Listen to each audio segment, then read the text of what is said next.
उसे जन कहते थे। जन कुल मिला के ऋग्वेद में 275 बार जन शब्द के विषय में उल्लेख मिलता है। जन का मतलब कबीला होता है। ऋग्वैदिक काल में जनपद का कोई उल्लेख नहीं है, यानी जनपद नहीं था, राज्य नहीं था। जन के नीचे विश्व होता था, विश्व के नीचे ग्राम होता था और सबसे नीचे कुल होता था। कुल या परिवार इसे हम लोग कहते हैं। और सबों के अलग अलग प्रधान होते थे। जैसे जन के प्रधान राजन होते थे, विश्व के प्रधान विश्वपति होते थे, ग्राम के प्रधान ग्रामिणी कहलाते थे और फिर कुल के प्रधान कुलक कहलाते थे, परिवार के मुखिया होते थे। सामान्यतया हम देखेंगे ऋग्वैदिक काल में कि जन के प्रधान यानी कि राजन ये पूरे कबीला के प्रधान होते थे और राजन का जो पद होता था ये निर्वाचित होता था, इसका निर्वाचन होता था। और सामान्यतया इसका निर्वाचन विश्वपति क्या करते थे, विश्व के प्रधान, और विश्वपति के इच्छा पर्यंत ही वे अपने पद पर रह सकते थे। यानी कि जब विश्वपति चाहे राजन को पद से हटा सकता था। ऋग्वैदिक काल में राजन को परामर्श देने के लिए एक मंत्री परिषद होता था और सामान्यतया इस मंत्री परिषद में पुरोहित, प्रधान सेनापति, प्रधान रानी और युवराज जैसे लोग शामिल होते थे और उन्हीं के सलाह से सामान्यतया राजन अपने कबीला को, अपने जन को चलाता था, संचालित करता था। ऋग्वैदिक काल में हम देखते हैं कि एक अधिकारी वर्ग था, अधिकारी, और कई अधिकारी इस समय होते थे। सबका अलग अलग दायित्व था। जैसे ब्राजपति होते थे और ब्राजपति का मुख्य कार्य था गोचर भूमि की रक्षा करना। ऐसे भी हम सभी जानते हैं कि ऋग्वैदिक काल जो अर्थव्यवस्था है वो कबैल, और इसमें खास करके पशुचारण का बड़ा महत्व था। तो पशुचारण की जो भूमि थी उसका देखभाल करता था ब्राजपति। इसके अलावे अस्पष्ट होते थे, उग्र होते थे, मध्यमशी होते थे और सबका अलग अलग दायित्व होता था। और इन्हीं अधिकारियों की सहायता से राजन के द्वारा कुशलतापूर्वक अपने जन के शासन का संचालन होता था। यदि हम बात करें ऋग्वैदिक काल में, तो ऋग्वैदिक काल में सैन्य संगठन की चर्चा यदि हम करें तो इस समय कोई अस्थायी सैन्य संगठन नहीं था। राजा अपने आवश्यकता अनुकूल सेना का संगठन करता था। इसे मिलिशिया कहते थे और अस्थायी सेना थी। आमतौर पर जो कबीले के प्रमुख बलशाली लोग होते थे उन्हें इसमें शामिल किया जाता था।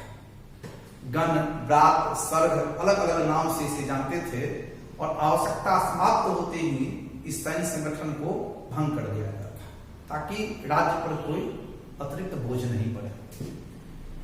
ऋग्वैदिक काल में न्याय प्रणाली काफी सरल था, बड़ा आसान था और दंड विधान तो और सरल थे।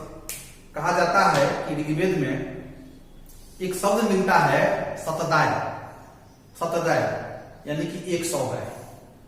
अर्थात इससे ये अर्थ लगाते हैं कि ऋग्वैदिक काल में किसी व्यक्ति के जान की कीमत 100 गाय, अर्थात हत्या जैसे अपराध भी यदि आपसे हो जाती है तो 100 गाय आप दे करके आप दोष मुक्त हो सकते थे। तो ये इस समय का दंड विधान था।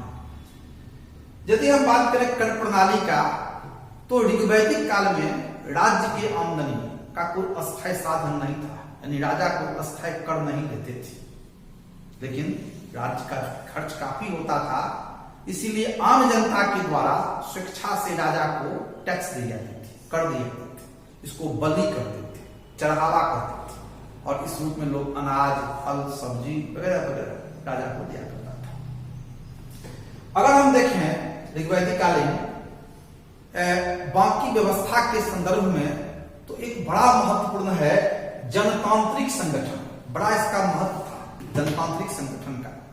और जनतांत्रिक संगठन के रूप में इस समय विदत, सभा और समिति का उल्लेख मिलता है। कहते हैं कि विदत सबसे प्राचीन संगठन था, आम जनता का यह संगठन था। सभा भ्रांत लोगों का था और समिति आम जनता की संगठन थी। और खास करके इसकी बैठक में राजा अनिवार्य तौर पर शामिल होते थे। तो इससे यह पता चलता है कि इस जनतांत्रिक संगठन का क्या महत्व है। अब हम लोग उत्तर वैदिक काल के विषय में यदि बात करें तो उत्तर वैदिक काल यानी कि 1000 ईसा पूर्व से लेकर के 600 ईसा पूर्व के बीच ये उत्तर वैदिक काल है। और उत्तर वैदिक काल में राजनीतिक जीवन में एक व्यापक परिवर्तन आ गया, बड़ा परिवर्तन आ गया। इस परिवर्तन के संदर्भ में आप ये समझें कि इसके पीछे जो सबसे बड़ी कारण नया समय आ रहा है वो था आर्यों के जीवन में स्थिरता, अस्थायित्व का, अस्थायी तौर पर आर्य रहने लगे। और जब अस्थायी तौर पर रहने लगे तो कबीला और कबीला यानी जन और जन आपस में मिलने लगा और जन और जन के आपस में चाहे स्वेच्छा से या बलपूर्वक इसके विलय होने के कारण से जनपदों का निर्माण होने लगा। और फिर कई जनपद जब आपस में मिलने लगे इससे महाजनपद, बड़े बड़े राज्य बनने लगे। और कुल मिलाकर के उत्तर वैदिक काल के अंत होते होते 16 महाजनपद के विषय में बौद्ध ग्रंथ अंगुत्तर निकाय में विवरण मिलता है। स्वाभाविक है जब बड़े बड़े राज्यों का निर्माण होने लगा, महाजनपद बनने लगे, तो राजा के महत्व में भी वृद्धि इस समय होने लगा। और इस समय राजा अब निर्वाचित होने के बदले वंशानुगत हो गए। इनके प्रभाव में, इनके पद में काफी वृद्धि हो गई। राजा अपने प्रभाव को बढ़ाने के लिए राजसूय यज्ञ, अश्वमेध यज्ञ, वाजपेयी यज्ञ जैसे बड़े बड़े यज्ञों का आयोजन करने लगे।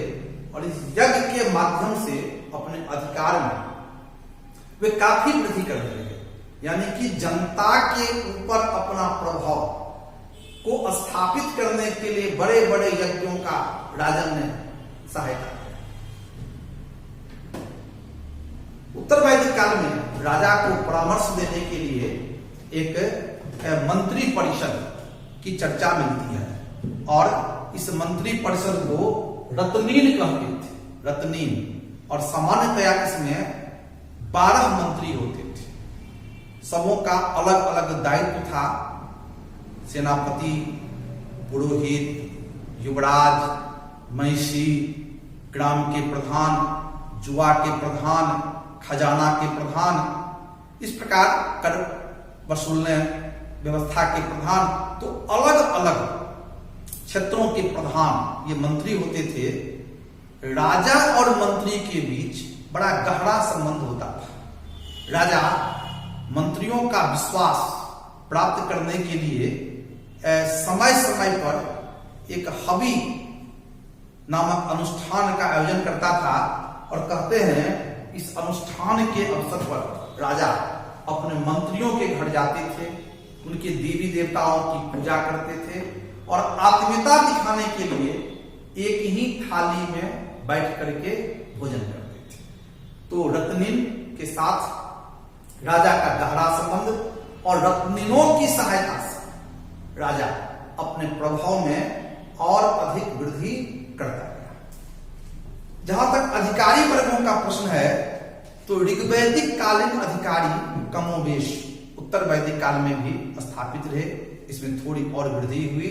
इसके पीछे बड़ा कारण कि राज्य का विस्तार हुआ, राजा का पद, राजा की प्रतिष्ठा, राजा के अधिकार में वृद्धि हुई और वे अपने इन अधिकारियों के माध्यम से अपने अधिकार की रक्षा करने के साथ साथ अपने साम्राज्य के विस्तार में महत्वपूर्ण भूमिका निभाया।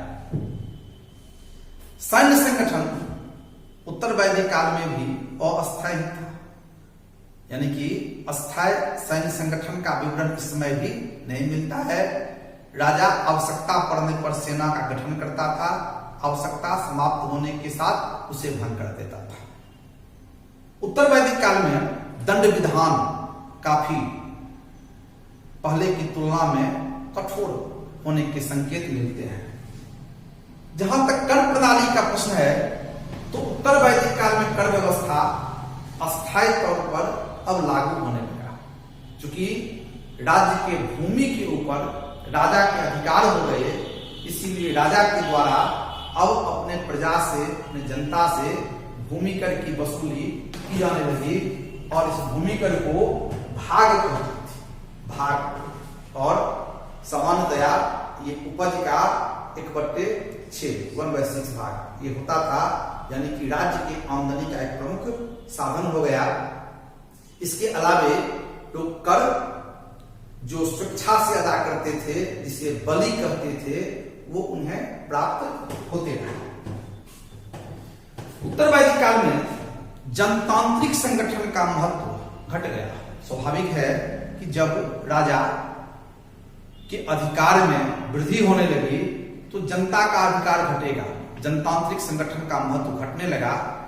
विदग्ध का महत्व तो समाप्त हो गया पूरी तरह से, हालांकि सभा और समिति का महत्व अभी भी बना रहा और राजा की एक कोशिश रही कि सभा और समिति का हम विश्वास प्राप्त करते रहे, इसलिए वे सामान्यतया सभा और समिति की बैठक में भाग लेते रहे। तो इस प्रकार से हम लोग पूरे वैदिक कालीन यानी कि 1500 ईसा पूर्व से लेकर के 1000 ईसा पूर्व के बीच का किस प्रकार राज्य व्यवस्था था, कैसे कैसे राज्य का निर्माण हुआ, किस प्रकार राजा ने राज्य के शीर्ष पर अपने महत्व को स्थापित किया, मंत्री परिषद की क्या भूमिका इस समय थी, अधिकारी वर्ग का क्या महत्व था, इस समय का सैन्य संगठन कैसा था, न्याय प्रणाली कैसी थी, दंड विधान कैसा था, राज्य के आमदनी के साधन क्या थे और फिर जनतांत्रिक संगठन का क्या महत्व था, इन तमाम बात को हम लोग जानने की चेष्टा किए।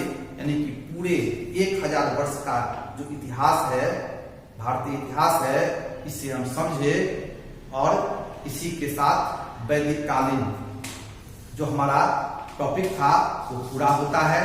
पूरे वैदिक काल के अंतर्गत हम लोगों ने वैदिक साहित्य, वैदिक आर्यों का भौगोलिक विस्तार, वैदिक कालीन सामाजिक जीवन, वैदिक कालीन धार्मिक जीवन, वैदिक कालीन आर्थिक जीवन, वैदिक कालीन राजनीतिक जीवन की चर्चा किए।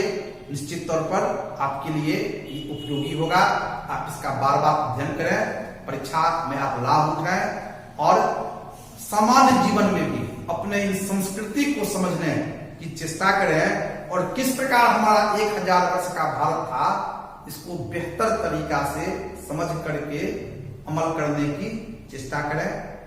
धन्यवाद, नमस्कार। अगले टॉपिक में हम लोग फिर से धार्मिक आंदोलन के विषय में बात करेंगे। नमस्कार।